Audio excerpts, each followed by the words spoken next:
7 macam perkara yang merusak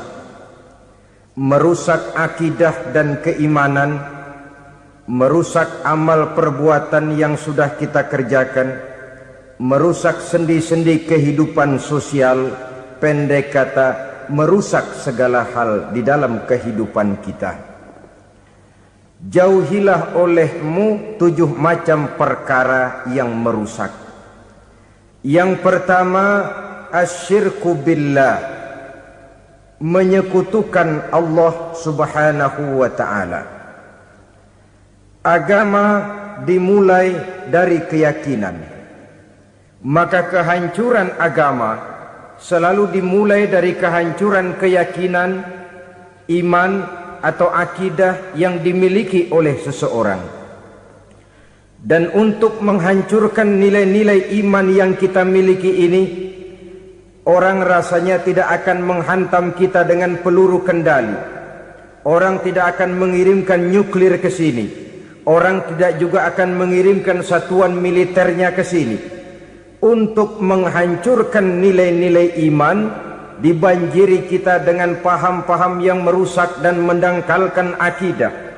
Baik ia bernama materialisme, baik ia bernama sekularisme, baik ia bernama banjirnya maksiat dan munkarat, baik ia bernama banjirnya peradaban dan kebudayaan yang menghancurkan moral daripada anak-anak kita, sedikit demi sedikit melenturkan dan melunturkan nilai-nilai keimanan kita, untuk kemudian pada waktunya nilai iman itu akan bertukar dan berganti menjadi nilai syirik kepada Allah subhanahu wa ta'ala.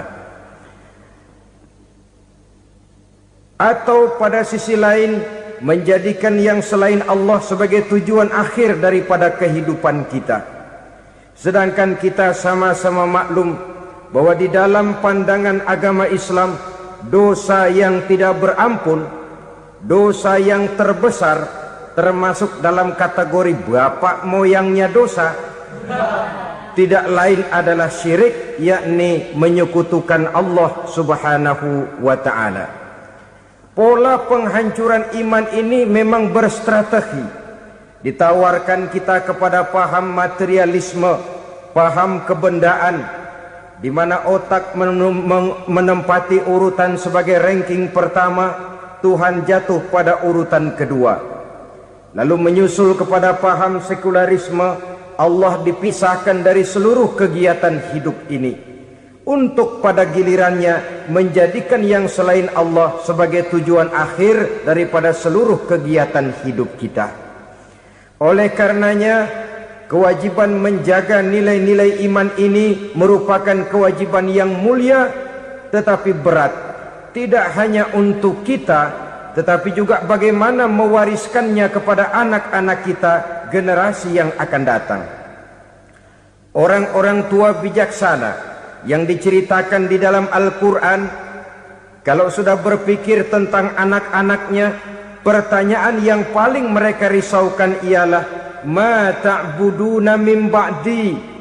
Anakku, kalau pada satu saat aku, ayahmu sudah tidak ada lagi di dunia ini, meninggalkan kamu semua, ma ta'buduna min ba'di, apa yang akan kamu sembah nak?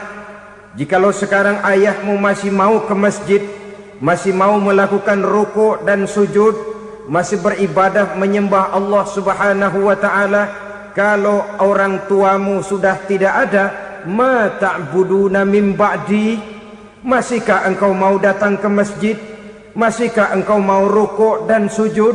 Masihkah engkau mau menyembah Allah subhanahu wa ta'ala? Pertanyaan ini yang dipikirkan oleh Nabi Yakub kepada putra-putranya.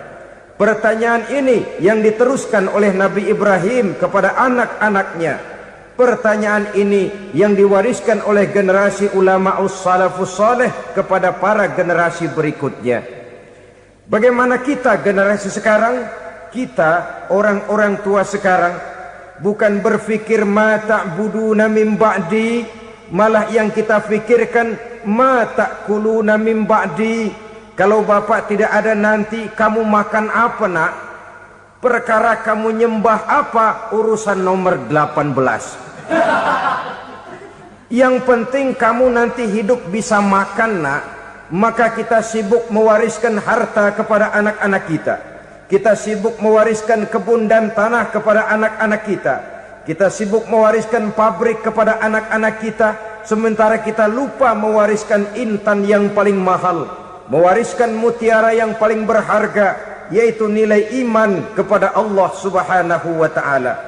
Alangkah baiknya apabila warisan harta, warisan tanah dan kebun, warisan rumah dan pabrik didasari lebih dahulu dengan mewariskan nilai iman kepada Allah Subhanahu wa ta'ala. Sebagai orang-orang tua, kita boleh bersedih kalau anak kita tidak mengerti komputer. Kita boleh bersedih kalau anak kita tidak mengerti matematika. Kita boleh bersedih kalau anak kita tidak mengerti bahasa Inggris. Tapi sewajarnya lebih bersedihlah kita orang tua jikalau mempunyai anak yang tidak kenal Allah sebagai Tuhannya, yang kemudian tidak mau rukuk dan sujud kepada Allah Tuhannya. Itulah kemalangan yang paling malang bila kita meninggalkan generasi yang tidak bertauhid kepada Allah Subhanahu wa ta'ala. Betapapun anak kita tidak ngerti komputer, saudara, paling-paling kerugiannya cuma kerugian dunia. Masuk dia ke alam barzakh, munkar nakir tidak akan sempat tanya kau belajar komputer apa tidak. Kumpul dia di padang mahsyar, malaikat juga tidak akan tanya matematikamu nilainya berapa. Yang ditanya kau kenal Allah, kau rukuk dan sujud kepadanya, kau pernah datang ke masjid. Oleh karena itu sekali lagi, menjaga nilai iman tidak hanya untuk kita, tetapi juga mewariskannya kepada anak-anak kita, generasi yang akan datang. Sungguh kemalangan yang paling besar apabila kita meninggalkan anak-anak kita, mereka kita tinggalkan lemah ekonominya, itu tidak baik. Mereka kita tinggalkan lemah otaknya, itu pun akan membuat mereka tertinggal oleh yang lain. Tapi yang paling celaka, jikalau kita tinggalkan mereka dalam kondisi lemah imannya, rapuh akidahnya, tidak baik dan tidak betul keyakinan hidupnya. Oleh karena itu Nabi berpesan, jauhilah 7 perkara yang merusak. Yang pertama, syirik kepada Allah Subhanahu wa ta'ala. Menyekutukan Allah baik dalam ucapan, dalam keyakinan, ataupun dalam perbuatan. Ini perkara pertama yang termasuk 7 perusak besar di dalam kehidupan.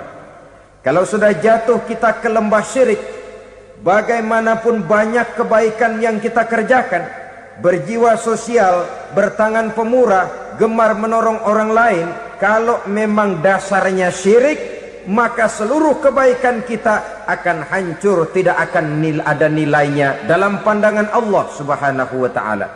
Dalam pandangan manusia, mungkin kita dicatat sebagai orang sosial, gemar menolong orang lain, tidak berpangku tangan melihat orang yang mendapat kesulitan, tapi oleh karena dasarnya syirik, dasarnya tidak mentauhidkan Allah, maka seluruh nilai kebaikan yang kita kerjakan tidak akan ada nilainya dalam pandangan Allah Subhanahu wa ta'ala. Maka jagalah iman kita jangan sampai dihinggapi penyakit syirik yang bagaimana kecilnya sekalipun. Sekali lagi, baik syirik dalam bentuk ucapan, syirik dalam bentuk keyakinan, sampai kepada syirik dalam bentuk perbuatan, kita berhindar kepada sifat-sifat yang sedemikian itu. Karena apa? Dalam satu ayat Quran Allah Subhanahu wa ta'ala menjelaskan, innallaha la yaghfiru ayyushraka bih wa yaghfiru ma duna dzalika liman yasha. Allah tidak akan memberi ampun kepada orang-orang yang menyekutukannya, tapi Allah masih mau memberikan ampun kepada dosa-dosa yang selain itu bagi orang-orang yang dikehendakinya. Dosa selain syirik, apabila kita bertaubat, Allah masih mau mengampuni.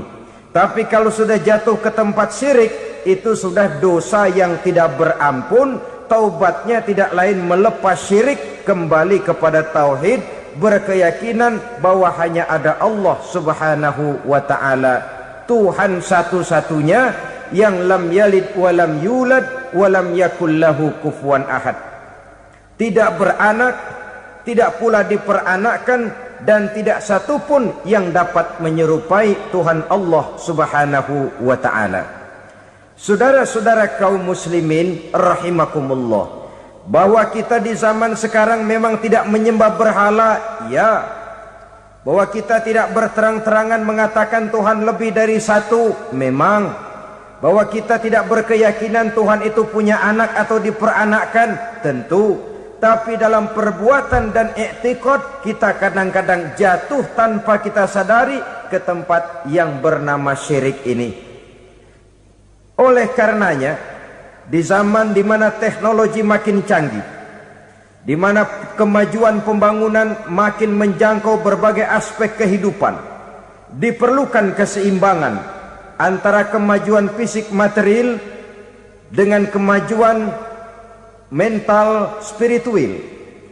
Apabila tidak ada keseimbangan yang terwujud, tentulah kepincangan yang diawali dengan pincangnya cara kita berpikir, sehingga pada akhirnya akan mengarah kepada pincangnya cara kita berbuat dan bertindak di dalam kehidupan kita. Oleh karena itu Nabi berpesan, jauhilah sifat syirik, karena syirik merupakan dosa yang teramat besar. Ini sifat merusak yang pertama. Yang kedua kata Nabi, wasihra, jauhilah sihir. Sihir ini juga termasuk perkara yang merusak kehidupan. Kita semua sama-sama maklum bahwa sihir sebenarnya bukan persoalan baru. Sejak sebelum datang Islam, sihir itu sudah ada. Di zaman Yunani kuno sihir ada, di zaman Mesir kuno, di zaman Cina kuno, dan yang lain-lain yang serba kuno, sihir itu sudah ada. Bahkan para nabi pun, para rasul yang diutus oleh Allah Subhanahu wa ta'ala, senantiasa berhadapan dengan ahli-ahli sihir untuk menguji kebenaran dari misi yang mereka bawa. Sihir adalah perbuatan di luar kebiasaan yang bisa dikerjakan oleh ahlinya dengan bantuan jin atau setan. Hukum mempelajari sihir adalah haram, mengamalkannya lebih haram lagi. Sebab itu saudara-saudara, sihir merupakan perbuatan merusak yang harus kita jauhi. Ciri-ciri daripada perbuatan sihir, pertama, ia mengandung tipuan, bayangan khayal. Di zaman Nabi Musa misalnya, orang melihat tambang-tambang itu seperti ular. Nabi Musa melayangkan tongkatnya menjadi ular-ular besar yang memakan ular-ular kecil ciptaan tukang-tukang sihir Fir'aun tadi.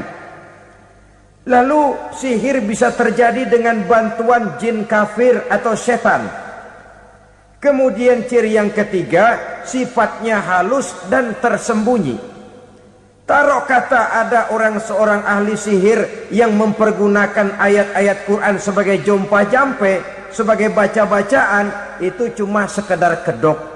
Tujuannya tidak lain menjadikan agama sebagai ketok untuk membenarkan cara yang dimurkai oleh Allah Subhanahu wa ta'ala.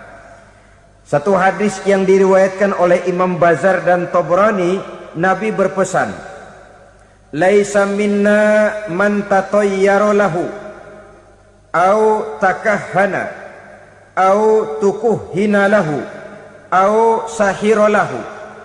Tidak termasuk ke dalam golonganku, kata Nabi. Tidak termasuk umatku. Siapa mereka? Man tatayyara lahu, orang yang bertatoyur. Apa tatoyur itu? Dari kalimat toyaro, artinya terbang. Toir biasa diartikan dengan burung. Tatoyaro percaya kepada suara-suara burung. Man tatoyaro lahu, mempercayai, meyakini dengan benar-benar kepada suara beburungan. Kan suka ada itu, nah bunyi burung tuh, maling liwat. Maling liwat. Burung bunyi, maling liwat. Itu termasuk tatoyyaro lahu, percaya kepada suara burung. Kan aneh kalau suara orang nggak dipercaya, suara burung malah dipercaya. Ada ustadz ceramah, kiai ngaji, nggak mau didengerin, burung dengerin bener. Nah, suaranya dari sebelah mana? Belah kulon. Nah, itu tandanya ano. Habis dihitung-hitung. Itu termasuk tatoyyaro lahu. Au takahana, atau bertenung, au tukuhina, atau minta ditenungkan, au sahirolahu, atau melakukan perbuatan sihir, atau minta disihirkan. Laisa minna, tidak termasuk ke dalam golonganku, kata Nabi. Sehingga dengan demikian saudara-saudara, menghadapi sihir dengan sihir sekalipun termasuk perbuatan yang tidak diajarkan oleh agama. Kita kan mempelajari sihir untuk jaga diri, tidak apa-apa. Yang dilarang mengamalkannya, dilarang juga mempelajarinya. Sebab orang kalau sudah mengetahui, biasanya lalu terangsang untuk mencoba. Kalau percobaannya berhasil, biasanya terangsang untuk coba lagi dan coba lagi. Pada akhirnya ketagihan, lalu beralih menjadi profesi, apalagi itu nanti bisa mendatangkan hasil uang. Saudara-saudara kaum muslimin rahimakumullah, kita manusia makhluk nyata. Kita hidup di alam nyata, terikat oleh sunnatullah, causality. Oleh karenanya, bagi kita keyakinan yang penuh, keikhlasan di dalam bertuhankan Allah, penyerahan diri sepenuhnya hanya kepadanya, itu sudah merupakan obat penangkal yang sangat ampuh agar kita tidak terkena penyakit-penyakit yang dibuat oleh setan dan para pembantunya.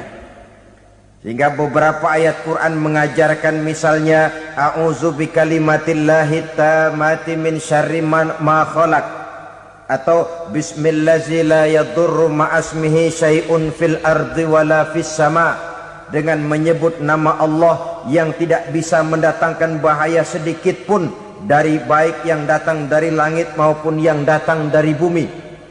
Jiwa yang kosong dari keyakinan yang penuh kepada Allah, jiwa yang penuh was-was dan ragu-ragu, itu yang mudah terserang oleh penyakit-penyakit yang dikerjakan oleh para tukang-tukang sihir, yaitu oleh setan dan seluruh para pembantunya. Kemudian hadis kedua yang diriwayatkan oleh Imam Ibnu Hibban, Nabi bersabda, la yadkhulul jannata mudminu khamrin wala mu'minu bisihrin wala qati'u rahmin. Tidak masuk surga. Ini Nabi yang bilang, tidak masuk surga. Siapa itu? Pertama, mudminu khamrin, orang yang berkekalan dalam mabuk. Selalu mudminun itu sudah menjadi perbuatan rutinnya, tidak kapok-kapoknya, teler seumur hidup. Mudminu khamrin, tidak masuk surga orang yang selalu bermabuk-mabukan. Yang kedua, wala mu'minu bisihrin, orang mukmin tapi main sihir. Ini juga oleh Nabi diperingatkan, tidak akan masuk surga orang mukmin tapi suka main sihir. Wala qati'u rahmin, dan tidak juga orang yang memutuskan silaturahmi. Tiga macam manusia yang diperingatkan Nabi tidak akan masuk surga: orang yang selalu mabuk, orang mukmin yang main sihir, dan orang yang memutuskan silaturahmi. Saudara-saudara kaum muslimin rahimakumullah. Lalu orang berkata, kenapa dilarang kita bersihir? Padahal Rasul sendiri kan punya mukjizat. Nah, kita memang harus membedakan antara mukjizat dengan sihir. Dalam kehidupan agama kita kenal ada yang namanya mukjizat, Ada yang namanya karomah atau keramat biasa diucapkan, ada yang namanya maunah, ada yang namanya irhas, ada juga yang namanya sihir. Kesemuanya ini berbeda, saudara-saudara. Yang dinamakan mukjizat itu khusus untuk para rasul saja. Satu kejadian luar biasa yang terjadi dilakukan oleh Rasul atas izin dari Allah Subhanahu wa ta'ala. Perbedaannya dengan sihir jelas. Sihir dari setan, mukjizat dari Allah. Sihir bisa dipelajari, mukjizat tidak. Sihir umumnya untuk maksud-maksud yang tidak baik, sedangkan mukjizat untuk memperkuat kebenaran yang disampaikan oleh para rasul dan ditentang oleh umatnya. Bahkan kafir Quraisy dahulu menganggap orang-orang ahli sihir itu berada dalam satu posisi yang hina, sehingga mereka mengatakan dan menuduh Nabi Muhammad sebagai tukang sihir. Tuduhan sebagai tukang sihir adalah tuduhan yang sangat aib dan hina. Di tengah masyarakat kufar jahiliyah, kedudukan tukang sihir dipandang sebagai kedudukan yang hina, sehingga mereka mengejek Nabi dengan sebutan tukang sihir. Jadi mukjizat hanya untuk Rasul saja. Kemudian karomah. Karomah ini asal kata dari karoma, kehormatan, kemuliaan yang diberikan Allah kepada hamba-hambanya yang rajin mendekatkan diri kepadanya. Oleh karena ketekunannya melaksanakan ibadah, Allah memberikan keistimewaan kepada orang itu, yang dengan keistimewaannya dia bisa mengerjakan yang tidak bisa dikerjakan oleh orang lain. Karomah hanya bisa dicapai dengan prestasi ibadah. Kalau sihir, mau ibadah apa enggak, asal dia belajar, bersatu dan berteman dengan setan, memenuhi persyaratan-persyaratan setan, biasanya lalu bisa. Sedangkan karomah tidak mungkin terwujud tanpa orang mendekatkan diri sedekat-dekatnya kepada Allah Subhanahu wa ta'ala. Maka kita lihat biasanya orang-orang yang punya ilmu sihir, mukanya rata-rata nggak enak dilihat. Kumuh, jauh dari air wudhu, jauh dari sujud kepada Allah, malah berteman dengan setan, menjadi pelayan-pelayannya setan. Saudara-saudara, adapun maunah, keistimewaan yang diberikan Allah kepada hamba-hambanya yang belum sampai kepada tingkat wali, tapi orang itu lebih banyak kebaikannya daripada kesalahannya. Umpamanya, saudara jalan bertiga di pinggir jalan, saudara ada pada posisi di tengah, lalu bertiga ini ketabrak mobil. Menurut perhitungan saudara mati lebih dahulu. Tapi terjadi hal yang aneh, dua teman saudara mati, saudara malah cuma luka dan lecet sedikit saja. Apa itu? Kalau kita lebih banyak kebaikannya daripada kesalahannya, itu yang dinamakan maunah, pertolongan yang diberikan Allah kepada hamba-hambanya yang lebih banyak kebaikannya daripada kesalahannya. Sedangkan yang dinamakan irhas, kejadian luar biasa pada diri seseorang pada waktu dia masih kecil, yang menunjukkan tanda-tanda keistimewaannya. Itu umumnya pada para nabi pada usia kecilnya sudah ada irhas, tanda-tanda istimewa. Jelas baik mukjizat, karomah, maunah maupun irhas berbeda dengan sihir. Sihir ini jelas saja merupakan bantuan dan persekutuan antara manusia dengan setan. Padahal setan, kata Allah dalam Al-Quran, innahu lakum aduwwum mubin, sesungguhnya setan bagi kamu adalah musuh yang sangat jelas. Saudara-saudara kaum muslimin rahimakumullah, di zaman sekarang dalam menghadapi beban kehidupan yang makin pelik, menghadapi stres yang tidak kunjung selesai, menghadapi persoalan-persoalan yang teramat berat, orang sering mencari jalan keluar kepada hal-hal yang menurut pendapatnya bisa meringankan beban moralnya itu. Pergilah dia mencari sesuatu yang dapat meringankan bebannya. Dan tidak jarang yang jatuh ke pangkuan tukang-tukang tenung, ke pangkuan tukang-tukang sihir, yang mereka itu oleh Quran dijelaskan kadzabal munajjimun walau sodaku. Tukang-tukang tenung, tukang-tukang sihir, mereka itu bohong walaupun benar. Maksudnya bohong walaupun benar artinya kalau yang mereka kerjakan benar, itu sih kebenaran. Benar dengan kebenaran itu lain. Kebenaran, kebetulan bisa, tapi tidak untuk selalu. Apalagi kalau itu sudah membahayakan kehidupan orang lain. Jadi oleh karena itu Nabi berpesan, jauhilah daripada sihir. Kalau sudah jauhilah dari sihir artinya ya jauhilah daripada mempelajarinya, jauhilah daripada bergaul dengan orang-orang yang ahli di bidang itu, karena dari pergaulan segalanya bisa menular. Baiklah saudara, ini yang kedua. Yang ketiga pesan Nabi, wa qatlan nafsil lati harramallahu illa bil haq. Membunuh orang lain dengan cara yang tidak benar, membunuh orang yang diharamkan oleh Allah Subhanahu wa taala untuk melakukannya kecuali dengan alasan yang benar. Kita tahu Islam adalah agama damai sesuai dengan namanya. Ia tidak dikembangkan dengan pedang dan kekerasan.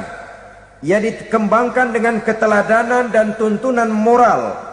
Oleh karena Islam bukan agama kekerasan, Islam pun tidak mementingkan dan mengajarkan kekerasan kecuali dengan alasan yang benar dan bisa dipertanggungjawabkan.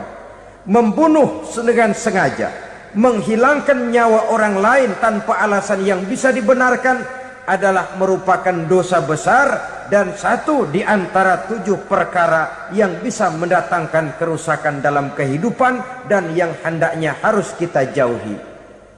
Saudara-saudara kaum muslimin rahimakumullah, beberapa waktu yang lalu di sebuah kota kecil yang indah bernama New Auckland. Saudara tahu New Auckland? Itu dari Gunung Kidul masih ngidul lagi. Pernah diadakan satu seminar yang membicarakan bagaimana menyelamatkan masyarakat manusia dari bahaya Perang Dunia Ketiga. Diperkirakan kalau terjadi Perang Dunia Ketiga, manusia tidak akan tersisa. Sebab apa? Pada waktu itu cadangan nuklir yang dimiliki oleh bersama Amerika dan Rusia konon sudah sanggup memusnahkan 6 miliar manusia pada saat jumlah manusia baru 5 miliar. Jadi kelebihan nuklir dunia ini. Kalau terjadi Perang Dunia Ketiga, sulit manusia untuk tersisa. Maka dibahaslah di dalam seminar itu, wah, supaya tidak terjadi Perang Dunia Ketiga, maka perlombaan membuat senjata-senjata canggih, alat-alat pembunuh modern harus segera dibatasi. Dibahas, tidak mungkin kita membatasi perlombaan membuat senjata. Kenapa? Makin maju ilmu dan teknologi, makin canggih senjata yang ditemukan. Atom sudah meningkat menjadi nuklir, nuklir sudah meningkat menjadi neutron, dan kita tahu bom yang bernama neutron ini bom yang cukup membunuh tanpa perlu merusak. Artinya kalau dia diledakkan di kota kita ini, bangunan utuh, jembatan tidak ambruk, rumah-rumah tetap berdiri, tapi semua yang bernama hidup mati. Itu katanya lebih sopan dari bom atom. Sebab kalau si atom ini sudah membunuh, merusak pula. Neutron cukup membunuh saja tanpa perlu merusak. Jadi majunya senjata-senjata teknologi sebagai akibat yang logis dari kemajuan ilmu pengetahuan ini tidak bisa kita batasi. Dan memang sebenarnya yang bahaya bukan senjatanya, tapi manusia yang mengendalikan senjata itu. Mereka kembali kepada prinsip the man behind the gun. Bukan senjatanya yang bahaya, tapi manusia yang mengendalikan senjata itu yang bahaya. Walaupun senjatanya modern, katakanlah model M16 umpamanya, kalau yang mengendalikannya orang beriman, insya Allah aman. Tapi biar megang cuma senapan angin, kalau yang megang orang brutal, ngeri kita deket-deket. Apalagi kalau memang bukan ahlinya menggunakan senjata, bisa ngeker kaki kena jidat.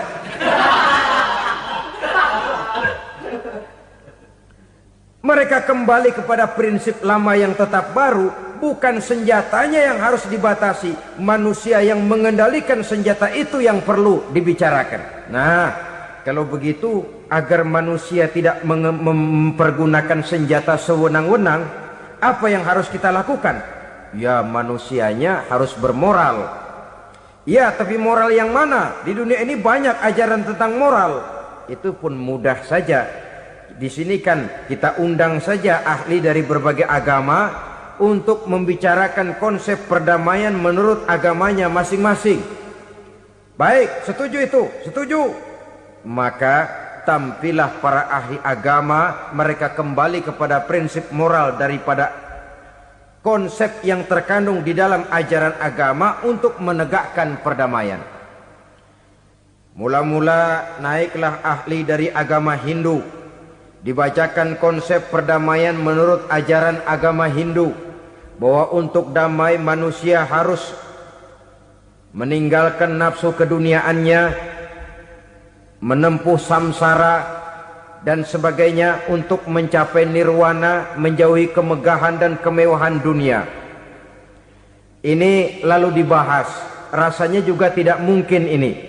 Kemudian dari agama Nasrani, bahwa untuk damai manusia harus menciptakan sifat kasih sayang. Kalau ditampar pipi kiri, berikan pipi yang kanan. Kalau diberikan selendang, berikan baju. Nanti orang kasihan, lalu dia tidak akan nampar lagi. Ketika ini dibahas, ternyata rasanya pun tidak mungkin bisa diterima. Karena apa? Di zaman sekarang orang ditampar pipi kiri, dikasih pipi kanan. Bukan kasihan, gemes. Damai belum tentu, bonyok udah jelas. Lalu ketika dibacakan konsep perdamaian menurut Quran, di mana disampaikan ayat wa jazaa'u sayyi'atin sayyi'atun misluha faman afa wa aslaha fa ajruhu 'ala Allah. Balasan terhadap satu kejahatan adalah kejahatan yang seimbang. Tetapi barang siapa yang memberi maaf dan mencari jalan damai, itulah yang terbaik dan akan mendapat pahala dari Allah Subhanahu wa ta'ala. Kamu tidak salah ditampar pipi kirimu, tampar lagi pipi kirinya sekeras dia menampar pipi kirimu. Nanti orang tidak mau menampar kita karena dia tahu kalau dia tampar kita, dia akan menderita tamparan sekeras dia menampar kita. Akan terjadilah prinsip saling hormat menghormati, tidak saling ganggu, tidak saling usil, tidak saling jahil. Atas dasar ini perdamaian bisa ditegakkan. Mereka bisa menerima konsep ini, tapi kemudian seminar ditutup tanpa satu keputusan resmi. Kenapa? Terus terang mereka kagum dengan konsep Islam, tapi sentimen lama terhadap nilai-nilai Islam telah menutup mata mereka untuk menerima kebenaran dari ajaran Al-Quranul Karim. Saudara-saudara kaum muslimin rahimakumullah, kembali kita kepada persoalan pokok. Roh adalah dari Allah. Dia akan kembali kepada Allah, milik mutlak dari Allah. Tidak pantas kita merampasnya dari orang lain. Tidak wajar kita menghilangkannya tanpa alasan yang dibenarkan oleh agama. Di zaman sekarang akibat persaingan hidup yang makin tajam, lapangan kerja yang makin sulit, tensi ekonomi yang makin tinggi, atau karena nilai moral yang makin rendah, atau juga karena rapuhnya pegangan orang kepada agama, nyawa rasanya sudah sedemikian murahnya. Berbagai kasus membuat berdiri bulu roma kita. Ada mayit, ada manusia dipotong 6, dicincang macam kambing. Ada yang dipotong 5, ada yang dipotong 13, dikardusin, dibuang ke tempat sampah. Inna lillahi wa inna ilaihi raji'un. Gejala apa ini? Kanibalisme. Manusia sudah demikian sadisnya, manusia sudah sedemikian buasnya, sehingga sesama manusia diperlakukan seperti hewan. Padahal hewan sendiri belum pernah macan makan macan, bagaimanapun buasnya macan. Belum pernah serigala memakan serigala, bagaimanapun brutalnya serigala. Tetapi manusia makan manusia di zaman sekarang kadang jadi kenyataan dalam kehidupan kita. Kadang persoalannya remeh saja. Soal uang 200 perak, pisau bicara, nyawa melayang. Soal rokok sebatang, celurit bicara, nyawa melayang. Soal-soal yang sama sekali tidak prinsip, begitu mudah kita menghilangkan nyawa orang lain.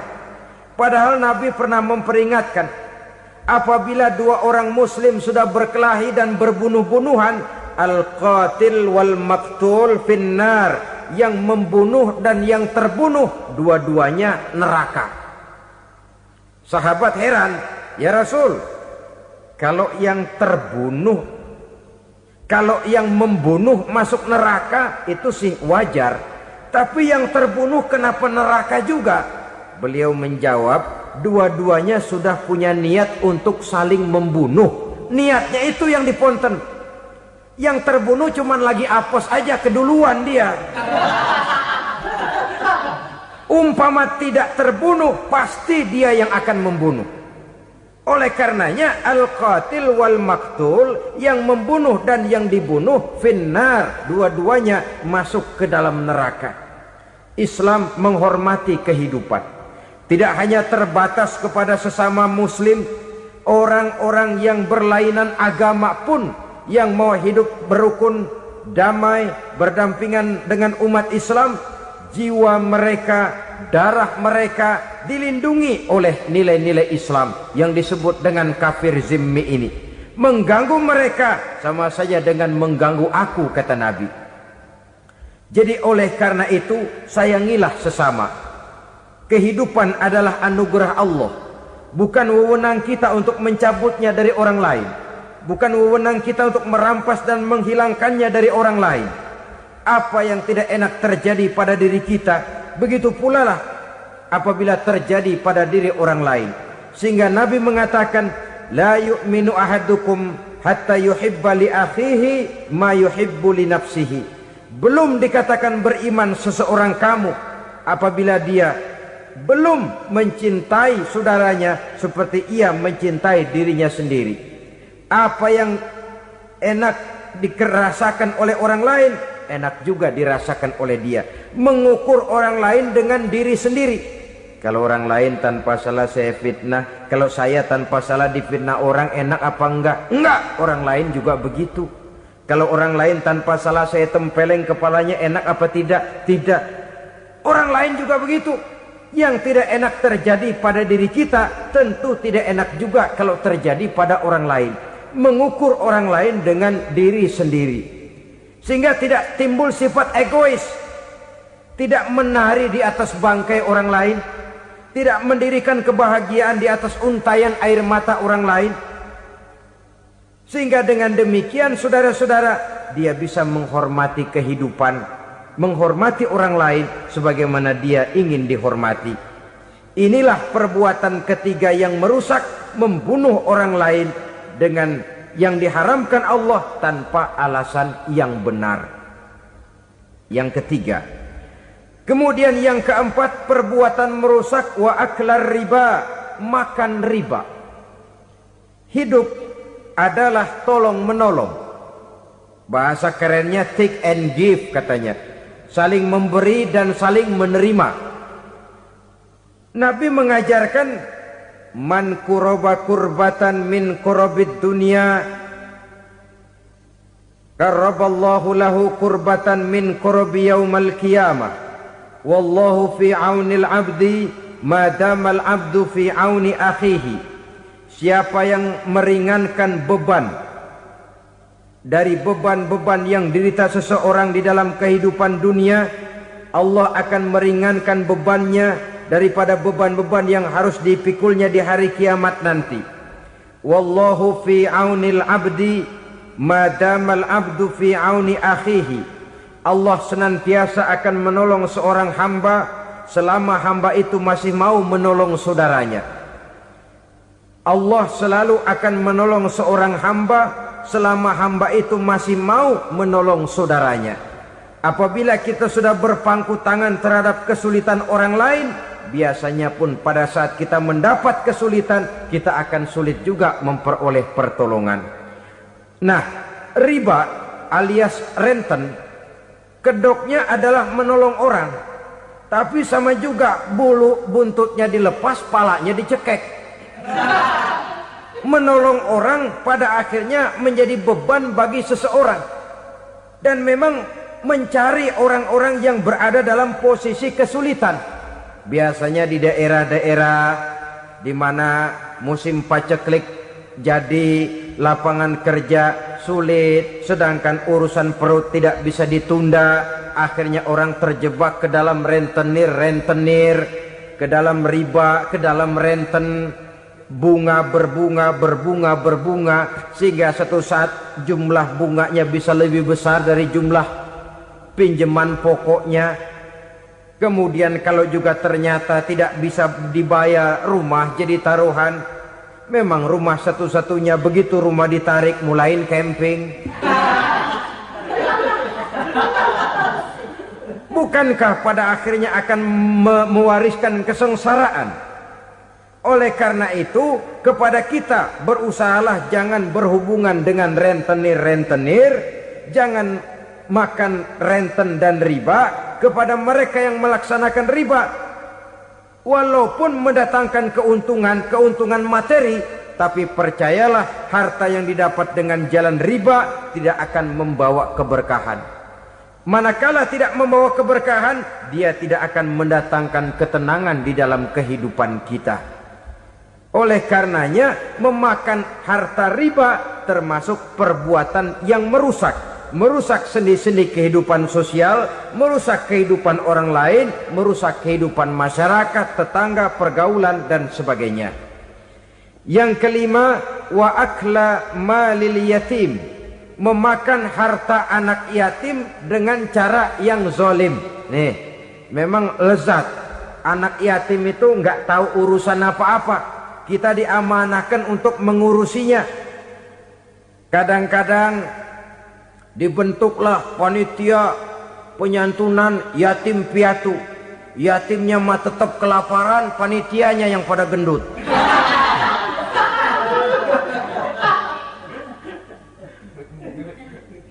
Padahal memakan harta anak yatim termasuk perbuatan dosa besar. Dan menjantuni yatim merupakan perbuatan mulia. Nabi mengatakan, ana wa kafilul yatim kahataini yaumal qiyamah. Aku dan orang-orang yang menyantuni anak yatim seperti dua jari ini pada hari kiamat nanti. Dekat sekali. Jikalau ingin di hari akhir nanti dekat dengan Rasul, bersahabatlah dengan anak-anak yatim. Jadilah pengurus anak-anak yatim. Bangunlah panti-panti asuhan yatim. Pada saat bapak ibunya meninggal, kitalah yang menjadi orang tuanya. Bahkan sedemikian besar perhatian Islam terhadap anak-anak yatim ini, sehingga Quran memberikan peringatan, ara'aital ladzi yukadzibu biddin fadzalikal ladzi yad'ul yatim wa la yahuddu ala ta'amil miskin. Tahukah kamu siapa orang yang mendustakan agama? Beragama tapi dianggap dusta, solatnya dusta, puasanya dusta, karena agamanya sudah berdusta. Siapa mereka? Fazalikal ladzi yad'ul yatim, orang yang menyia-nyiakan anak yatim. Wala yahuddu ala ta'amil miskin, dan tidak pernah memberi makan kepada orang-orang yang menderita kemiskinan, menyia-nyiakan, meninggalkan anak yatim, termasuk perbuatan yang divonis kita sebagai orang yang mendustakan agama. Saudara-saudara kaum muslimin rahimakumullah, maka sangat dicela mengeksploitir anak-anak yatim, menjadikan mereka sebagai kedok untuk mencari kekayaan pribadi. Tetapi jikalau ikhlas, ganjarannya sangat besar, nilai pahalanya sangat besar. Menyantuni yatim tidak hanya setahun sekali. Kalau Muharram pakai istilah lebaran yatim, dibentuklah panitia, diberilah beras, uang 45.000 rupiah, alhamdulillah. Tapi jangan lupa, si yatim tidak hidup cuma satu hari. Dia tidak hidup cuma di bulan Muharram saja, dia hidup 12 bulan dalam setahun. Sebagaimana anak-anak yang lain, dia juga berhak punya masa depan. Dia juga berhak menikmati bangku sekolah. Dia berhak mengenyam arti dan makna pendidikan. Dia berhak membekali diri dengan ilmu dan pengetahuan seperti halnya anak-anak yang lain. Maka kita yang diberikan keluasan oleh Allah, ingatlah itu, bersahabatlah dengan anak-anak yatim, santuni mereka. Perkara setahun sekali di bulan Muharram, alhamdulillah, itu bagus, bin Thayyib alias baik. Tapi tentu dan tentu sekali lagi, si yatim tidak hanya hidup di bulan Muharram. Dia hidup 12 bulan dalam setahun, 24 jam di dalam sehari. Oleh karenanya, menyia-nyiakan mereka pada saat posisi kita memang mampu akan memojokkan kita dalam satu posisi di mana kita dianggap sebagai orang yang mendustakan agama, memakan harta anak yatim dengan cara yang zolim. Bapaknya udah meninggal, kebunnya lebar, anaknya dikelecehin. Nah, dah kamu gak usah pusing, nanti saya yang ngurus. Akhirnya bukan ngurus, nguras. Si yatim mungkin tidak tahu bahwa dia disia-siakan, haknya diambil, miliknya dizolimi. Tapi Allah yang akan membalasnya dengan seadil-adilnya. Maka makan harta anak yatim biasanya balasannya tokcer bin paten. Nggak banyak selang tempo itu, nggak percaya cobain dah. Nyobain aja kan nggak bayar, umpama. Memakan harta anak yatim dengan cara yang zolim, ganjarannya biasanya kontan. Kenapa? Ratapan si miskin, untayan air matanya, jeritan kepedihan hatinya, membuka pintu langit, permohonannya diijabah, getaran hatinya didengarkan oleh Allah. Maka balasannya biasanya kontan, spontan, tidak menunggu waktu terlalu lama. Itu di dunia, belum lagi di akhirat nanti. Bukankah dalam riwayat Mi'raj diceritakan Nabi melihat di neraka itu orang perutnya sebesar rumah? La haula wala quwata. Itu perut kayak rumah, bagaimana jalannya tuh orang? Dan memang gak jalan, diseret-seret oleh malaikat di neraka itu. Hancur perutnya, amburadul itu perut. Berantakan isinya, dibulatkan lagi, diseret lagi, hancur lagi, dibulatkan lagi. Sampai Nabi tanya, orang itu begitu berat siksanya kenapa ya Jibril? Itu Muhammad, waktu di dunia dulu rakus banget makan harta anak yatim. Begitu vonisnya, begitu menyedihkan nasibnya di akhirat. Tapi di dunia pun ketidakberkahan itu sudah membayangi kehidupannya. Oleh karena itu, kepada saudara-saudara yang mendapat titipan anak yatim, berbahagialah, karena semulia-mulia rumah adalah rumah yang di dalamnya ada anak yatim yang disantuni. Sehina-hina rumah adalah rumah di mana di dalamnya ada anak yatim yang disia-siakan. Begitu kata Nabi kita. Rumah yang paling mulia dalam pandangan Allah, rumah yang di dalamnya ada anak yatim yang disantuni. Rumah yang paling hina dalam pandangan Allah, rumah yang di dalamnya ada anak yatim yang nasibnya disia-siakan. Berbahagialah saudara apabila menjadi penyantun anak-anak yatim, pelindung mereka, sehingga mereka mempunyai masa depan sebagaimana anak-anak lainnya. Rasulullah sendiri sedemikian peka terhadap keadaan anak-anak yatim karena beliau sendiri memang mengalami umur 6 bulan dalam kandungan ibu, beliau sudah ditinggalkan oleh ayahnya. Pada saat berusia 6 tahun ibu sudah meninggal. Yatim piatu dalam usia di mana beliau sedang perlu belas kasih seorang ibu dan pengertian seorang bapa. Kepekaan itu lalu timbul, bahkan kemudian sampai kepada beliau berkata, aku dan orang yang menyantuni anak yatim seperti jari tengah dan jari telunjuk di hari akhirat nanti. Sedemikian dekatnya. Baiklah ya, jadi yang kelima, memakan harta anak yatim. Jauhi karena ini perbuatan yang merusak. Yang keenam, watawalli yaumaz zahfi, melarikan diri pada hari pertempuran. Apa ini? Khianat, tidak konsekuen dengan konsep perjuangan. Pada mulanya keras benar teriak berantas korupsi, ganyang korupsi, cuma karena belum dapat giliran. Begitu dia naik dapat kesempatan, korupsinya lebih edan dari yang diteriakinya. Ini termasuk tawalli yaumaz zahfi, berpaling pada hari peperangan.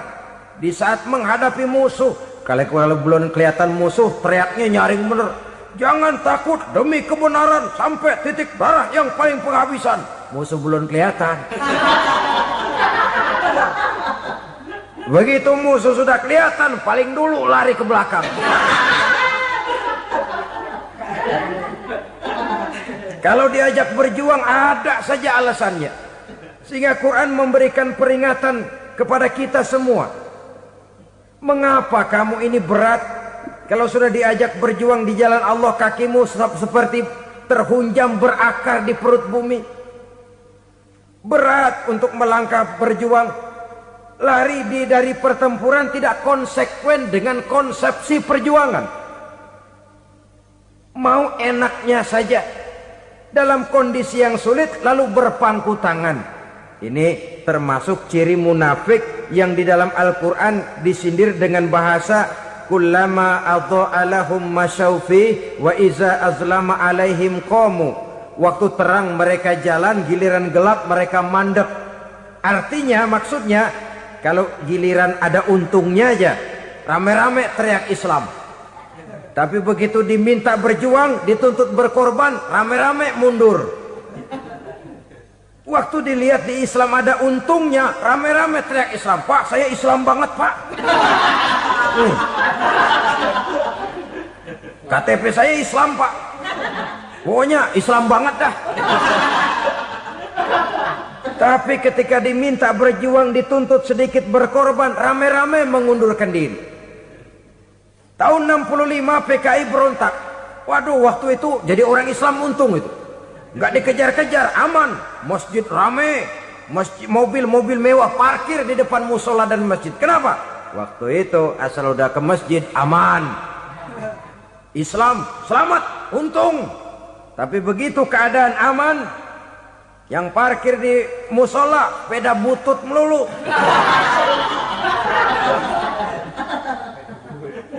Waktu terang mereka jalan, waktu gelap mereka berhenti. Dikala di Islam ada untungnya, baru wah Islam bagus, Islam hebat. Tapi waktu dilihat ada kerugian, jangan bawa-bawa Islam dah. Jangan bicara soal Islam, ini kan bukan soal agama. Bukan soal agama. La haula wa la quwata illa billah. Beragama kita ambil talfik fid din, mengambil yang enteng-enteng saja dalam urusan beragama ini. Tidak konsekuen kita dengan Islam kita. Seolah kita mau memilih mana yang terasa cocok sama selera kita, kita teriak Islam. Beratan aja dikit, rame-rame berpaling. Itu termasuk tawalli yaumaz zahfi. Para pengkhianat, mental-mental hipokrit yang tidak mau konsekuen menghadapi segala bahaya. Itu termasuk perbuatan yang merusak. Kenapa? Kalau cuma dia saja yang lari, mungkin tidak jadi soal. Tapi larinya ini akan mempengaruhi orang lain. Nah, pengaruhnya itu yang dicegah. Sebab kalau satu sudah mulai lari, yang lain mulai ngelirik. Ketika yang dilirik kemudian tidak ada reaksi, dia akan ikut lari. Artinya apa? Seorang muslim harus konsekuen dengan konsep perjuangannya, dengan keyakinan keagamaannya, dan tidak memilih yang enak-enak saja di dalam kehidupan beragama. Lari dari pertempuran, bermental khianat, mengkhianati agama, merupakan satu di antara sifat yang merusak. Terakhir saudara, wa qazfal muhsanatil ghafilatil mu'minat, menuduh perempuan baik-baik yang tidak tahu menahu tentang tuduhan yang dituduhkan kepadanya, menuduh perempuan mukmin yang baik-baik yang tidak tahu menahu tentang tuduhan yang dilakukan kepadanya. Fitnah lebih bahaya daripada pembunuhan. Orang yang tidak salah bisa hancur namanya. Orang yang berniat baik bisa ambruk perjuangannya oleh karena fitnah. Sehingga dikatakan al-fitnatu asyaddu minal qatli. Fitnah lebih bahaya daripada pembunuhan. Maka memfitnah ini termasuk satu dosa di antara 7 hal merusak yang harus kita jauhi semampu kita, semampu-mampunya. Mengupayakan sebisa-bisanya jangan sampai terjebak ke dalam hal yang demikian. Nah, saudara-saudara, inilah saja pertemuan kali ini. Mudah-mudahan ada manfaatnya. Semoga Allah memberikan kekuatan zahir dan batin kepada kita untuk bisa menjauhi 7 perkara yang merusak ini. Selalu berusaha menyimpan sesuatu yang bisa membawa manfaat, baik untuk dirinya, untuk anak cucunya, maupun untuk keluarganya, untuk masa kini dan masa depannya. Kadang simpanan itu berbentuk uang, kadang berupa tanah, lain saat berbentuk pabrik, dan lain sebagainya. Sementara masa depan yang paling pasti adalah akhirat. Jika untuk masa depan dunia kita rela memeras keringat, membanting tulang, pergi pagi dan pulang petang, menyimpan uang, menyimpan tanah, menyimpan pabrik, pernahkah kita merenung jika satu saat kiamat datang, kita dibangkitkan dari kubur masing-masing, berdiri di padang mahsyar untuk mempertanggungjawabkan seluruh kegiatan hidup kita di dunia ini, lalu kita akan menuju ke alam akhirat. Sudahkah kita mempunyai simpanan untuk akhirat kita? Pada pertemuan kali ini saya ingin menyampaikan sebuah hadis di mana Rasulullah sallallahu alaihi wasallam bersabda, arba'un min kanzil jannah. Simpanan sorga ada 4 macam. Yang pertama, ikhfa'us sadaqah, menyembunyikan sedekah. Saudara-saudara kaum muslimin, sebagaimana yang kita maklum bahwa Allah Subhanahu wa taala melebihkan sebagian rezeki dari kita terhadap yang lain. Ada yang kaya, ada yang setengah kaya, ada yang miskin, ada yang setengah miskin, dan selanjutnya. Ada yang gajinya kecil tapi penghasilannya gede. Ada yang penghasilannya gede tapi nggak punya gaji. Ada juga yang memang gajinya gede dan penghasilannya gede. Kelebihan rezeki merupakan sunnatullah dan tidak harus membuat kita merasa lebih dari yang lain. Bahkan sebaliknya, kelebihan itu harus membuat kita ringan tangan untuk menolong mereka yang memang memerlukan pertolongan. Kalau saudara diberikan ilmu, maka pertanyaan akhirat cuma satu: ilmumu kau amalkan untuk apa? Kalau saudara diberikan umur yang panjang, pengadilan akhirat juga bertanya satu: umurmu kau habiskan di mana? Tapi kalau saudara diberikan harta, pengadilan akhirat akan bertanya 2: hartamu kau dapat dari mana, kau belanjakan kemana. Dari mananya ditanya, dan kemananya juga ditanya. Oleh karena kita akan dimintakan pertanggungan jawab, maka amanah yang bernama harta ini harus kita gunakan dengan sebaik-baiknya. Ada penggunaan yang merupakan kewajiban, itu zakat namanya. Ada penggunaan yang sewaktu-waktu, itu infak namanya. Ada yang lebih sewaktu-waktu lagi, dan itu sedekah namanya. Zakat dia terikat oleh haul dan nisab, oleh putaran batas waktu dan ukuran dari harta itu sendiri. Sedangkan infak terikat oleh situasi dan kondisi perekonomian seseorang. Sedangkan sedekah tidak terikat dengan apapun. Dalam kondisi seperti apapun kita bisa melakukan sedekah dengan yang terkecil sekalipun. Sampai-sampai Rasulullah SAW mengajarkan, la tahkiranna minal ma'rufi syai'an walau an talqa akhaka biwajhin talik. Atau ada hadis, tabassumuka fi wajhi akhika laka sedekah. Senyumanmu kepada temanmu adalah sedekah.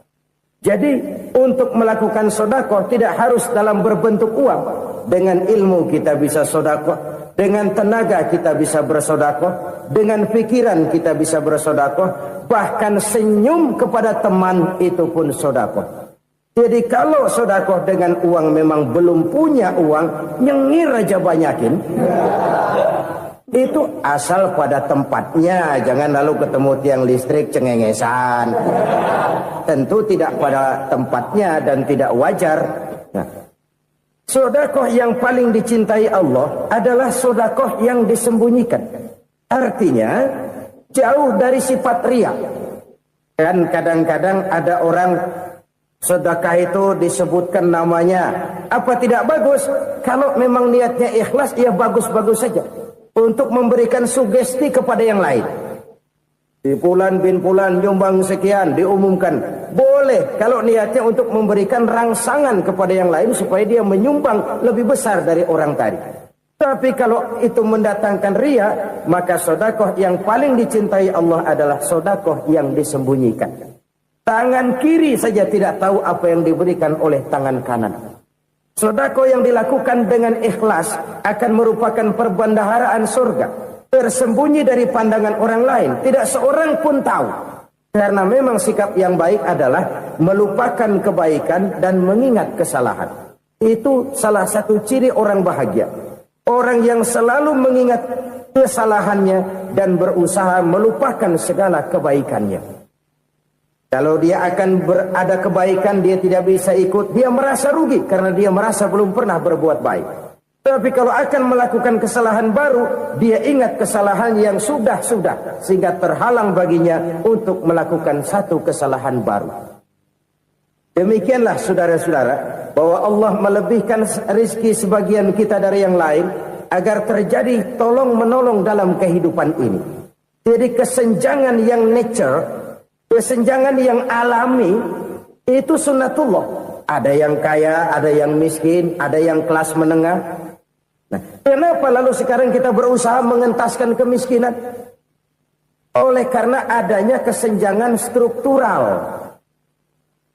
Kalau yang kaya bisa semakin kaya, kenapa yang miskin tidak bisa naik jadi ikut sedikit kaya? Sebab pada dasarnya Islam adalah agama yang sejak turunnya sudah berupaya memerangi kemiskinan. Bahkan dikatakan kemiskinan itu mendekatkan kepada kekufuran. Orang kalau miskin udah dekat banget sama kafir. Gampang menjadi kafir. Berapa banyak saudara-saudara kita yang oleh karena soal perut, oleh karena soal materi, terpaksa meninggalkan dan menanggalkan akidahnya. Menjual petunjuk yang diberikan Allah dengan kesenangan dunia yang cuma sebentar ini. Na'udzubillah, thumma na'udzubillah. Jadi makin kita sembunyikan satu sedekah, semakin banyak perbendaharaan kita di surga. Sedekah yang paling dicintai Allah adalah sedekah yang disembunyikan. Malahan ada seorang sufi, dia punya kebiasaan kalau pergi sholat Jumat dia bawa uang, itu uang dia taruh di bawah tikar masjid. Dia niat sedekah kepada siapa saja yang nemuin itu duit. Maksudnya apa? Supaya yang nemuin nggak tahu siapa yang punya duit. Demikian dia saking ingin menyembunyikan sedekahnya. Karena sifat riya itu bisa memakan amal kita sendiri. Riya itu termasuk menyebut-nyebut kebaikan kita. Orang yang suka nepuk dada, sedikit-sedikit ngitungnya kalau nggak gua. Oh, kalau nggak gua tuh yang belas itu kalau nggak gua. Iya, kalau nggak lu kenapa emang? Orang yang suka menepuk jasa, biasanya memang begitu, saudara-saudara. Kalau perang lagi berkecamuk, orang nggak sempat ngaku jadi pahlawan. Tapi begitu perang selesai, yang kagak kenal bedil ngaku pahlawan, mas. Itu sesuatu yang biasa. Oleh karenanya, orang-orang yang ikhlas dalam bersedekah, disembunyikannya sedekah itu, Allah cinta betul. Malahan ada hadis memberikan jaminan, inna shadaqatal mar'il muslimi tazidu fil umri wa tadfa'u mitatas su'i.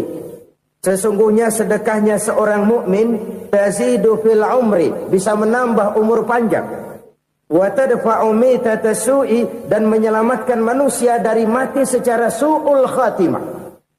Jadi siapa yang kepengen panjang umur, banyaklah sedekah. Yang bosan hidup, pelit terus. Sedekah menambah panjang umur dan menyelamatkan manusia dari mati secara su'ul khatimah. Pak, katanya umur itu nggak bisa ditambah, nggak bisa dikurangin. Kapan? Kalau ajal sudah datang. Wa idza jaa ajaluhum la yastakhiruna sa'atan wa la yastakdimun. Kalau ajal datang tidak bisa dimajukan, tidak bisa dimundurkan. Itu kalau ajal sudah datang. Tidak bisa lagi umur ditambah dikurangi, sudah datang. Tapi kalau belum datang, itu kan haknya Allah. Mau ditambah, mau dikurangi, hak prerogatif Allah. Sebagai pencipta manusia, Allah maha kuasa dan maha mampu. Sedekah ini menambah panjang umur dan menyelamatkan manusia dari mati secara su'ul khatimah.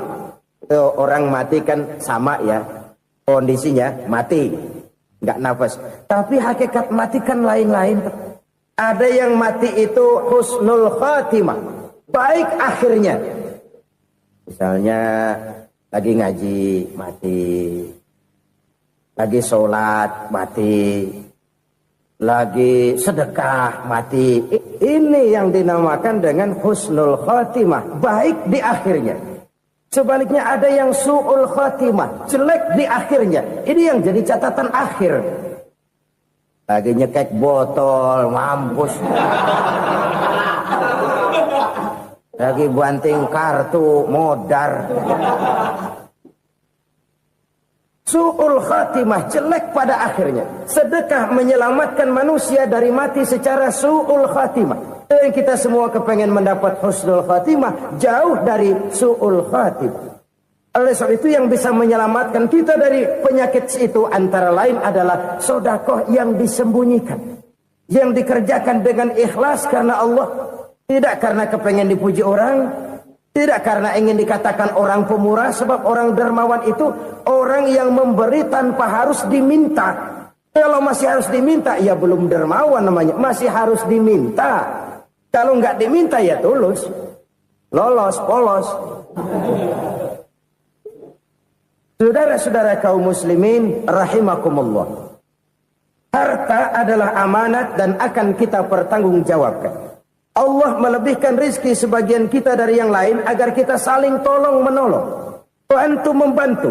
Nabi janjikan siapa yang meringankan beban saudaranya muslim di dunia, Allah akan meringankan bebannya di akhirat nanti. Sebuah jaminan dari baginda Nabi. Si orang yang kita bantu barangkali tidak bisa membalas, Allah yang akan membalas lewat jalan lain yang tidak pernah kita sangka-sangka. Ada orang tanya, Pak, ini ada orang nyumbang masjid sambil marah-marah, bagaimana? Saya bilang sumbangannya aja ambil, marahnya jangan. Marahnya jangan diambil, itu urusan dia. Saudara-saudara kaum muslimin rahimakumullah. Umat Islam ini kan umat yang punya potensi besar. Kadang kita merenung, kenapa kadang-kadang pembangunan masjid kok lambat sekali? Kalau hotel hari ini peletakan pertama, bulan depan peresmian. Supermarket hari ini peletakan batu pertama, minggu depan peresmian. Tapi kalau sudah yang namanya masjid, kadang-kadang peletakan batu pertama sekaligus jadi batu terakhir. 3 tahun, 4 tahun, campur nebar jalak di jalanan, duit dijaring kayak ikan sepat. Apa tidak ada orang Islam yang kaya? Banyak. Apa tidak ada pengusaha muslim yang jadi konglomerat? Ada. Lalu yang belum banyak itu yang komit terhadap nilai-nilai agamanya. Akhirnya kita jatuh jadi umat yang lemah. Belum ada pengusaha konglomerat muslim buka pabrik supermi cap beduk misalnya umpamanya atau pabrik kecap cap sorban supaya identitas keislamannya sedikit kelihatan. Kita jatuh jadi umat yang lemah karena potensi tidak terinventarisir dengan baik. Kita ini ibarat kompor yang cuma matengin nasi orang lain. Potensi kita dimanfaatkan oleh orang lain. Ukhuwah Islamiyah kita baru terbatas kepada silaturahmi. Ukhuwah di bidang ekonomi kita lemah. Ukhuwah di bidang kebudayaan kita lemah. Apalagi ukhuwah di bidang politik kita lebih rapuh lagi. Padahal ukhuwah itu adalah totalitas kehidupan manusia. Menyangkut ipolek sosbud. Memerlukan nilai-nilai ukhuwah. Jadi oleh karena itu mari kita menyadari. Di dalam harta kita, walaupun kita yang cari, pergi pagi, pulang sore, peras keringat, banting tulang, di sana ada harta anak yatim. Di sana ada hak masjid. Di sana ada hak pesantren. Di sana ada hak jihad. Berbahagialah seseorang apabila dia oleh Allah dijadikan keran. Keran itu menyimpan air, tapi tidak untuk dirinya, tapi disalurkannya kepada mereka yang memang memerlukannya. Saudara-saudara kaum muslimin rahimakumullah, ini yang pertama. Jadi perbendaharaan surga adalah menyembunyikan sedekah. Orang lain nggak tahu, kita pun nggak pernah ngitung-ngitung. Kita anggap lewat begitu saja, padahal itu deposit akhirat. Satu. Yang kedua, perbendaharaan surga itu apa? Wa kitmanul musibah, menyembunyikan kesulitan. Kadang orang takut menghadapi kesulitan. Tapi makin kita merenung, hidup ini kan sebenarnya urusan. Takut sama urusan ya jangan hidup. Tandanya orang hidup itu kalau punya urusan. Urusan melupakan problem. Problem sering menimbulkan kesulitan. Kesulitan bukan untuk ditakuti, tapi untuk diatasi dan dicarikan jalan keluarnya. Siapa sih orangnya yang nggak pernah sulit-sulit? Makin tinggi status sosialnya, makin gede urusannya. Makin tinggi kualitas imannya, makin berat tingkat kesulitannya. Cuma memang yang namanya enak itu seperti pelangi. Biang lala itu nggak pernah di atas kepala kita, di atas kepala orang melulu. Lo sih enak lo, kata kita. Dia juga bilang yang enak kan lo. Pelangi itu nggak pernah di atas kepala kita. Kata tukang beca, aduh enak ya naik Mercy. Kata tukang beca, apa yang di dalam mobil Mercy? Aduh enak bener tukang beca, di jok ngeringkuk ngorok pulas bener. Saya kamar pakai AC, sejuk, tempat tidur sutra, empuk, alga, spring bed, gula kulik nggak bisa pulas kalau belum minum Valium, belum tidur. Enak bener tukang beca, di jok ngorok nggak tahu wetan kulon. Itu tukang beca bilang yang di Mercy enak, yang di Mercy bilang tukang beca enak. Inilah enak. Nggak pernah di atas kepala kita, di atas kepala orang lain melulu enak itu. Nah, saudara-saudara, yang merupakan perbendaharaan surga itu orang yang bisa menyembunyikan kesulitan. Baik pribadi ataupun rumah tangga. Nih terutama rumah tangga yang jadi soalnya. Kadang-kadang kita ini kalau senang, sebaliknya. Kalau senang kita diam. Kalem aja, cuek. Banyak banget duit kita, bawaan diam aja udah. Malah ketemu orang takut. Tapi begitu susah, sekampung tahu. Padahal Nabi mengajarkan perbendaharaan surga itu menyembunyikan musibah, menyembunyikan kesulitan. Kalau enak, cerita sama orang-orang. Kalau nggak enak, rasain sendiri, tekan sendiri, atasin sendiri. Kita kan sebaliknya. Senang kita diam, asal lagi susah, paling tidak kita nyari teman buat cerita kesusahan. Siapa orangnya yang nggak pernah susah? Cuma soalnya bagaimana kita mengatasi kesusahan itu sendiri. Begitu juga misalnya kalau orang sudah berumah tangga, itu orang tuanya harus menjadi tempat dia cerita yang enak-enak saja. Yang nggak enak rasain berdua, selesaikan berdua, atasin berdua. Jangan dibalik. Asal senang diam, giliran susah saja. Maknya laporan. Terbalik. Bisa menjaga security informasi. Maka nama bayam keluar diam. Malah seluitan. Enak amat lo makan daging ayam. Security informasi. Saudara-saudara kaum muslimin rahimakumullah.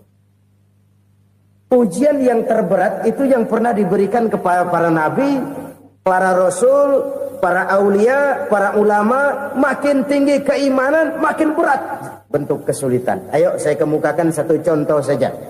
Ada seorang nabi yang kaya, nabi kaya, namanya Nabi Ayub. Iblis kalau orang begini kan keki, ibadahnya rajin, kaya. Nih yang kayak begini susah digodain. Kalau ibadahnya rajin, miskin, kali bisa disogok. Sini imannya mantap, ibadahnya rajin, kaya, nabi lagi. Oh, tapi namanya iblis nggak kurang akal. Laporan, Tuhan, kenapa iblis? Ya ini bahasa saya, bahasa Qurannya sih nggak gitu. Itu hambamu yang namanya Ayub, dia rajin ibadah cuma karena dikasih kaya aja. Coba kasih miskin dia, berhenti dia sembahyang. Ah, kamu bisa aja. Saya tahu Ayub itu hambaku yang ikhlas. Saya buktiin Tuhan, silahkan. Dibuktiinlah, iblis turun ke alam ini. Yang mula-mula dia lakukan, dia rusak sawah ladang Nabi Ayub. Dia binasakan binatang ternak Nabi Ayub. Sehingga dalam waktu singkat, jatuhlah Nabi Ayub dari orang paling kaya jadi orang paling miskin. Beliau masih ibadah di mihrab dalam masjid. Datang iblis. Saudara Ayub, ya, lagi ngapain? Ibadah. Nyembah Allah, nyembah Allah. Oh, percuma. Kenapa? Tuhan yang ente sembah nih, dia udah bikin miskin ente. Sawah ladang ente hancur lebur, binatang ternak binasa. Sekarang ente jadi orang paling miskin. Ngapain nyembah Tuhan kayak begitu? Tekor. Udah berhenti dah ibadah, berhenti ibadah. Ini iblis sama Tuhan laporannya lain, yang dikerjakan kepada Nabi Ayub juga lain. Benar begitu iblis kata Nabi Ayub? Iya, sawah ladang saya habis, buras. Binatang ternak saya binasa, binasa. Saya miskin, bangpak. Apa jawab Nabi Ayub? Bukan innalillahi, ya, ini hebat. Alhamdulillahillazi a'tani wa akhza minni. Segala puji bagi Allah yang telah memberikan harta kepada saya dan sekarang mengambilnya lagi. Alhamdulillah. Allah yang ngasih, Allah yang ambil. Itu mah urusan Allah. Iblis cuman ibadah jalan terus, sujud lagi Nabi Ayub. Iblis seleher gondok banget. Dasar Nabi nggak mempan dia apa-apain. Miskin malah alhamdulillah. Allah yang ngasih, Allah yang ambil. Jadi kalau kita tidak komit, kita tidak terikat kepada kaya, miskin, senang, susah, apa yang bisa bikin kita susah? Jadikan kekayaan, kemiskinan, jadikan senang, susah sebagai anak buah yang bisa kita atur. Jangan kekayaan ngatur kita, jangan kemiskinan ngatur kita. Kita yang harus mengatur mereka. Senang, susah, kaya, miskin, bahagia, sengsara, jadikan itu anak buah yang bisa kita atur. Kalau sekarang kita kaya, lain saat boleh jadi kita miskin, semiskin-miskinnya. Allah yang ngasih, Allah yang ambil. Tenaga mana yang bisa menghalangi? Ibadah jalan terus. Iblis makin gondok. Dasar Nabi loh. Akhirnya apa? Nabi Ayub dikerjain, diberikan penyakit. Demikian fatal penyakitnya. Bayangin, udah miskin, sakit. Masya Allah. Miskin, sakit. Sakitnya nggak lama, kira-kira 16 tahun. Istrinya 3, 2 mental minta ceraiin. Ngerawatin laki bengek begini. Senang belum tentu, susah udah pasti nih. Cerai aja, cerai dah. Cerai. Tinggal satu Siti Rahmah yang setia menemani beliau. Sesetia-setianya hati perempuan. Satu saat Siti Rahmah bilang, "Bang, iya, abang kan Nabi, Bang. Lalu, namanya Nabi kan doanya jarang meleset, Bang. Maksud kamu minta kenapa sih sama Tuhan biar abang sembuh baik dah, Bang?" Siti Rahmah, "Iya. Saya sakit berapa tahun sih dah?" 16 tahun, Bang. "Sebelum ini saya sehat berapa tahun?" "Ya kira-kira 60 tahun, Bang." "Nah, coba ente banding-bandingin, Rahmah. Saya dikasih sehat 60 tahun, dikasih sakit 16 tahun. Sudah nggak sabar mau doa kepada Allah minta sembuh. Saya malu kepada Allah. Diuji dengan yang luar biasa seperti ini, tidak mengganggu stabilitas kehambaannya. Dia tetap menghamba kepada Allah Subhanahu wa ta'ala." Saudara-saudara kaum muslimin rahimakumullah, kunci menghadapi kesulitan itu apa? Allah jelaskan dalam satu ayat, "Wa basyiris sabirin alladzina iza asabathum musibah qalu inna lillahi wa inna ilaihi raji'un." Gembirakan orang-orang yang sabar. Siapa mereka itu? Yang apabila mendapat musibah mereka kembali kepada keyakinan dasar, segalanya dari Allah dan segalanya akan kembali kepada Allah. Ini konsepsi dasar dari sikap muslim dalam menghadapi berbagai kesulitan. Segalanya dari Allah, segalanya akan kembali kepada Allah. Kalau ini sudah kondisi dasarnya, maka kita akan lapang menghadapi kenyataan bagaimanapun pahitnya. Apakah itu namanya miskin, apakah itu namanya sakit, bahkan maut sekalipun. Maut sekalipun. Segalanya dari Allah, segalanya akan kembali kepada Allah. Ini sikap hidup, bukan sekedar ucapan. Kita kadang-kadang menjadikannya sebagai ucapan. Mulutnya sehingga berhenti, innalillahi wa inna ilaihi raji'un, tapi nangisnya terus gerung-gerungan. Bukan itu, ini kesadaran moral. Kalau segalanya dari Allah, segalanya kembali kepada Allah, kan sebenarnya cuma nunggu giliran. Hari ini saya nyembayangin dia, entah hari apa saya disembayangin orang. Hari ini saya antar dia ke kubur, entah hari apa orang nganterin saya ke kubur. Hari ini saya tahlilkan dia, entah nanti kapan orang tahlilkan saya. Segalanya dari Allah, segalanya akan kembali juga kepada Allah. Oleh sebab itu saudara-saudara, kesulitan bukan untuk ditakuti. Kesulitan justru untuk diatasi, dicarikan jalan keluarnya. Dan tidak ada orang yang tidak pernah mendapat kesulitan. Tidak ada. Semakin tinggi status sosial, semakin tinggi kualitas keimanan, semakin besar juga tingkat kesulitan. Hanya saja bagaimana cara kita mengatasinya. Dan Al-Quran menyatakan, "Innama al-usri yusra." Di balik kesulitan itu pasti ada kemudahan. Roda itu berputar. Karena itu Rasulullah sallallahu alaihi wasallam mengingatkan kepada kita, "Ta'arraf ila Allahi fir raha ya'rifka fis syiddah." Ingatlah kepada Allah di waktu kamu senang, supaya Allah ingat kepada kamu di waktu kamu susah. Kalau waktu senang kita ingat kepada Allah, kita susah, Allah tidak akan meninggalkan kita. Tapi kalau waktu senang kita jauh dari Allah, sujud tidak sempat, dengan masjid jauh, ketika senang kita lupakan Allah. Nanti begitu kita susah, Allah lupakan kita. Dan itu menyakitkan. Oleh karena itu orang-orang tua kita dulu bilang, kalau lagi sehat ingat-ingat lu bakal sakit nanti. Kalau lagi kaya ingat-ingat satu saat kita bakal jatuh miskin. Bahkan kalau lagi muda ingat-ingat kita bakal tua. Dan yang terpenting kalau lagi hidup ingat-ingat kita bakal mati. Saudara-saudara kaum muslimin rahimakumullah. Jadi yang kedua yang merupakan perbendaharaan surga, menyembunyikan musibah. Saudara-saudara kaum muslimin rahimakumullah. Hal ketiga yang merupakan perbendaharaan surga adalah wasilaturrahmi. Orang yang suka bersilaturahmi. Sebagaimana yang kita maklum bahwa manusia adalah makhluk yang disebut zon politika. Makhluk sosial yang tidak mungkin hidup sendiri-sendiri. Betapa dan siapapun kita memerlukan orang lain. Bodoh betul manusia kalau tinggal di tengah masyarakat tapi tidak mau bermasyarakat. Merasa hebat sendiri, pintar sendiri, gagah sendiri, kaya sendiri. Mungkin kalau mati juga ngubur sendiri. Jangankan kita di sini.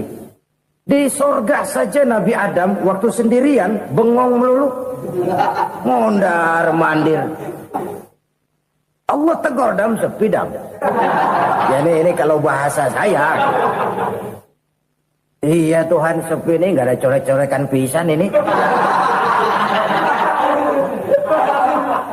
Diciptakan Siti Hawa baru anteng Nabi Adam. Itu di sorga. Cobalah. Umpamanya saudara tinggal di Jakarta nih. Kayak bener. Apaan aja di Jakarta punya saudara dah. Pembuatan Semanggi ambil. Monas, Buntel bawa pulang. Hotel-hotel ambil semua. Cuman tinggal di Jakarta sendirian. Apa enaknya? Betapa dan siapapun kita perlu orang lain. Tidak ada seorang pun yang bisa memenuhi kebutuhan hidupnya secara sendiri-sendiri. Nah, Islam telah menyelamatkan manusia dari ras diskriminasi. Mengikat manusia dengan persaudaraan yang berlandaskan kepada akidah. Karena itu dianjurkan bersilaturahmi. Bahkan Nabi menyatakan, Man arada ayyubsata lahu fi rizkihi wa yunsa'a fi atharihi falyasil rahimah. Siapa yang kepengen diluaskan rezekinya dan dipanjangkan usianya, banyaklah ia bersilaturahmi. Siapa yang kepengen dimudahkan rezekinya, hendaknya ia banyak bersilaturahmi. Kalau banyak teman, kesulitan kan paling tidak ada tempat cerita. Udah susah, sendirian kita pikirin diri, nggak ada tempat tukar pikiran. Cepet banget sama bengek. Dilawan sendiri. Nah, secara makro kita bisa berkata, tidak mungkin ada kemenangan kalau tidak ada kekuatan. Tidak ada kekuatan kalau tidak ada kesatuan dan persatuan. Tidak mungkin ada kesatuan dan persatuan tanpa semangat silaturahmi. Kalau umat Islam mau menang, dia harus kuat. Kalau umat Islam mau kuat, dia harus bersatu. Kalau umat Islam mau bersatu, dia harus membudayakan silaturahmi ini. Bahkan sampai-sampai kata Nabi, kalau bisa cari nilai tambah. Apa? Silman qata'ak. Bersilaturahmilah kau kepada orang yang marah denganmu. Masya Allah, indahnya ajaran agama kita. Orang yang marah pun kepada kita, kata Nabi, kalau bisa bersilaturahmilah kepadanya. Kepada orang yang marah itu. Di situ nilai tambah. Cuman jujur nih hadis, ngucapinnya gampang, ngamalinnya yang berat banget. Orang marah sama kita disuruh silaturahmi, ada apa malu? Lu marah, ada gua marahan lagi. Gue pikirin. Saudara-saudara kaum muslimin rahimakumullah. Tapi ini yang diajarkan, bahkan ini yang dicontohkan oleh baginda Rasul. Bagaimana begitu mudah? Misalnya satu saat Abu Jahal ini ngatur strategi bagaimana bikin Muhammad celaka. Dia gali lubang di depan tempat tidurnya. Dia tutupin daun korma. Terus dia panggil seseorang, ke sini. Kasih tahu Muhammad, pamannya sakit keras, minta ditengokin. Berangkat orang ini ke sana. Muhammad, labbaik. Pamanmu sakit keras, dia minta ditengokin. Baik, saya akan datang menjenguk beliau. Berangkatlah Nabi ke rumah Abu Jahal tanpa prasangka apapun. Abu Jahal udah pasang setil, selimut 3 rangkap setengah dipakai, persis kayak orang meriang. Tapi sembari ngintip dari balik selimut, Begitu Muhammad buka pintu, nah masuk perangkap nih. Muhammad jalan menuju tempat pembaringan. Makin lama makin dekat, makin lama makin dekat. Makin dekat ke lubang yang dipasang oleh Abu Jahal itu. Dalam mati Abu Jahal, terus dah jatuh, mampus dah lo ini. Mampus lo hari ini nih. Apa yang terjadi?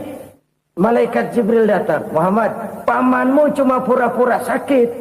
Di depan tempat tidurnya ada lubang perangkap supaya kamu jatuh ke situ. Sudah, kamu pulang. Balik kanan Nabi. Sudah hampir jatuh ke lubang, balik kanan, pulang.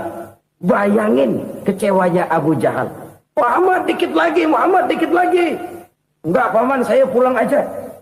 Emosi bangun dari tempat tidur, enggak sadar kalau lagi pura-pura sakit. Lompat ngejar Nabi, dia lupa dengan lubang yang dia gali. Serak, nyemplung sendiri ke dalam lubang.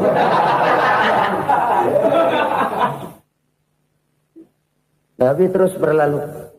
Ini terjadi keanehan. Jatuh ke lubang yang dia gali itu sebenarnya nggak terlalu dalam ya. Antara 3-4 meteran lah.